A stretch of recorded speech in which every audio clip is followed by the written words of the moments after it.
अज्ञानतिमिरान्धस्य ज्ञानाञ्जनशलाकया चक्षुरुन्मीलितं येन तस्मै श्रीगुरुवे नमः। अखण्डमण्डलाकारं व्याप्तं येन चराचरं तत्पदं दर्शितं येन तस्मै श्रीगुरुवे नमः। गुरुर्ब्रह्मा गुरुर्विष्णु गुरुर्देवो महेश्वरः गुरुर्साक्षात् परब्रह्म तस्मै श्रीगुरुवे नमः। वन्दौ गुरुपदपद्मपराग सुरुचिसुवाससरसयनुरागा अमियमुरियमयचूर्णचारु असमनसकलभवरुजपरिवारु सुकृतिसम्भूतनविमलविभूति मञ्जुलमङ्गलमोदप्रसूति जनमनमञ्जुमुकुरमलहरणी किए तिलक गुणगण बस करनी।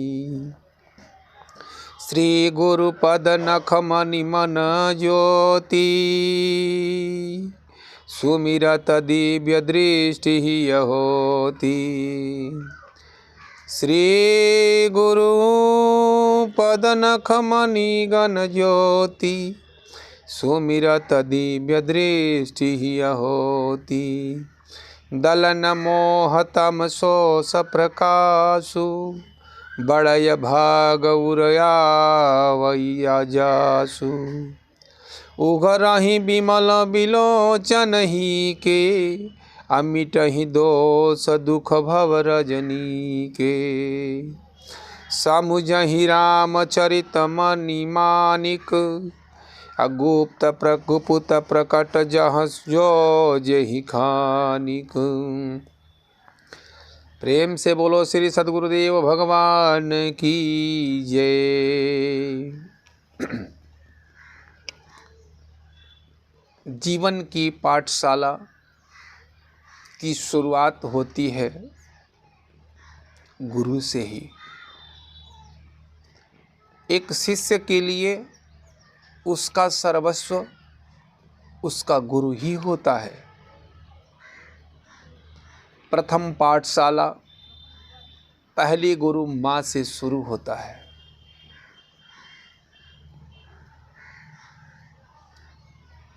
प्रेम की अनुपम निश्चल निष्कपट स्वतंत्र धारा में स्नान करने का सौभाग्य माँ रूपी गुरु से प्राप्त होती है। निश्चल निर्भीक और निडर होकर के बालक वैसे खेलता है अपनी माँ के सानिध्य में जैसे सकल चराचर जीव परमात्मा के सानिध्य में निश्चल निष्कपट होकर के और पूरे धरा पर खेलता है। धरती माँ जो धारण करती है, जिसका स्वभाव गंध है, वह धरती माँ सहन शक्ति प्रकट करके और सभी को ये ज्ञान देती है कि मेरे प्यारे बच्चों, जिस तरह से सर्व सामर्थ्य होने के बावजूद भी मैं तुम लोगों की गलतियां न देख करके तुम लोगों पर सदा प्यार और स्नेह की बारिश करते हैं, वैसे तुम सब भी जब भगवान सामर्थ्य दे दें, तुम सब सामर्थ्यवान हो जाए, तुम लोग योग्य हो जाओ, तो उच्च ओहदे पर कुर्सी पर बैठ करके तुम्हें भी इसी प्रकार सहन शक्ति के द्वारा ही धर्म का पालन करना चाहिए।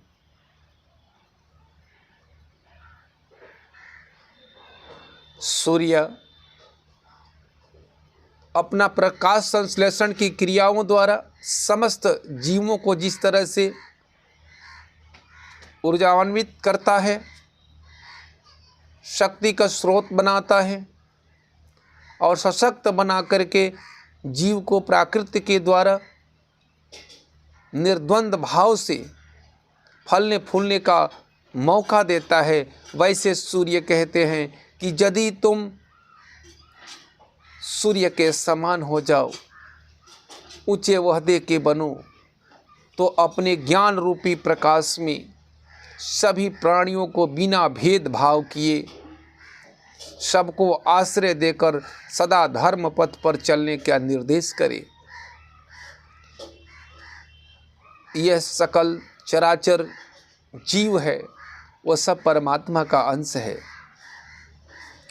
ईश्वरयंस जीवय विनाशी, चेतनय मल सहज सुख राशि। ये सकल चराचर जीव परमात्मा का ही अंश है। भगवान कहते हैं कि मैं सर्व जीवों में आत्मा रूप से निवास करता हूँ। अतः सभी जीवों को परमात्मा का स्वरूप जानकर उस पर दया करना सीखो, उससे प्रेम करना सीखो, भगवान की लीलाओं को समझने का प्रयत्न करो।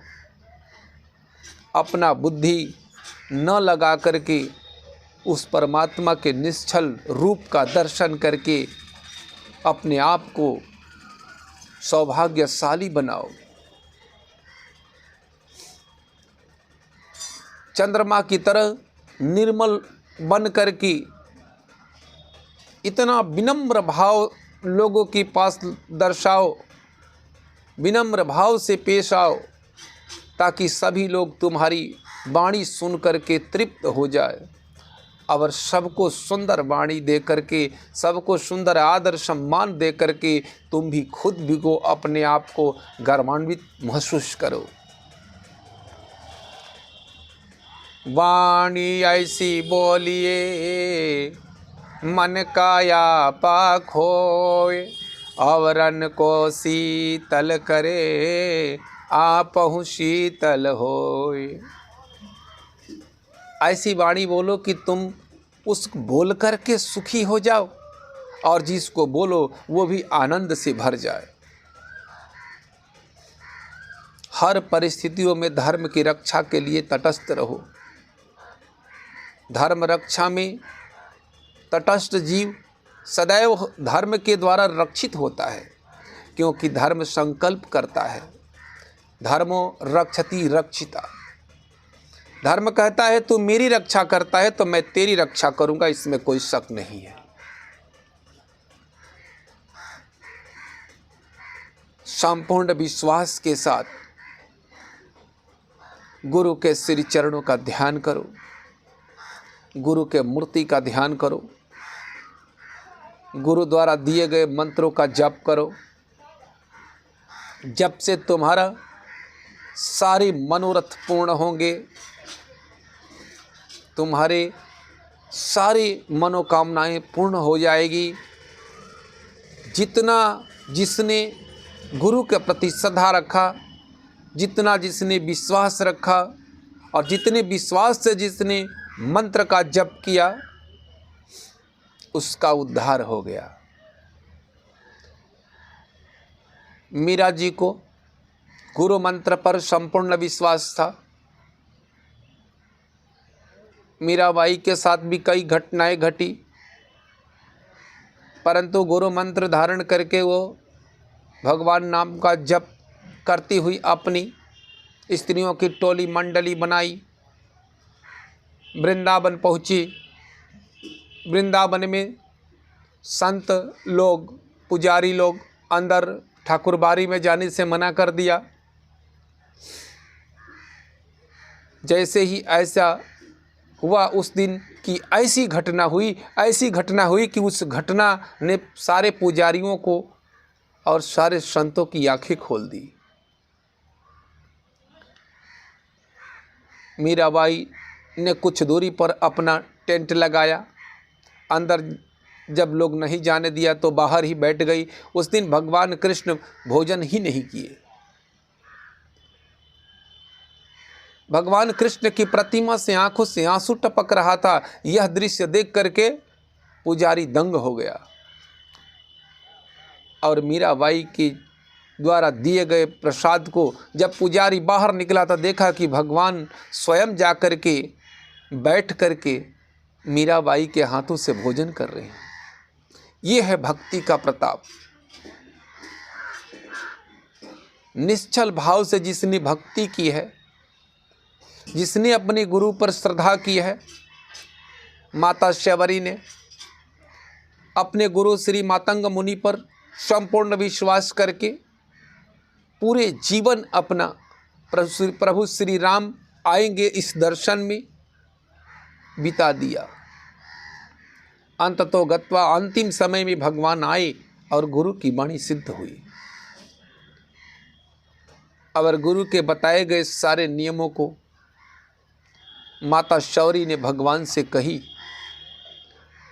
फिर भी भगवान से उपदेश किया कि भगवान आप कुछ उपदेश कीजिए, मेरे लिए क्या है। तब भगवान ने नवधा भक्ति की चर्चा करते हुए माता सेवरी को नवधा भक्ति का ज्ञान दिया। इतने महान भक्तिनी सेवरी को भी नवधा भक्ति की आवश्यकता पड़ी, तो क्या हम सब ज्ञानी हो गए? सभी भक्तों को नवधा भक्ति के द्वारा दी गई, भगवान के द्वारा दी गई भक्ति को अपने जीवन में उतारना चाहिए, अपने कर्म में उतारना चाहिए। ध्रुव महाराज को, नानक जी को, कबीर जी को अपने गुरु पर अटूट विश्वास था। तुलसी बाबा को अपने गुरु पर अटूट विश्वास था। तो गुरु मंत्र पर जिसने विश्वास किया है और गुरु परंपरा पर जिसने विश्वास किया है, परमात्मा की शरणागति उसी को मिली है। बोलो आनंद कंद भगवान की जय। जय जगत गुरु श्री चंद्र भगवान की जय। राधे कृष्ण भगवान की जय। जय दुर्गा मैया की जय।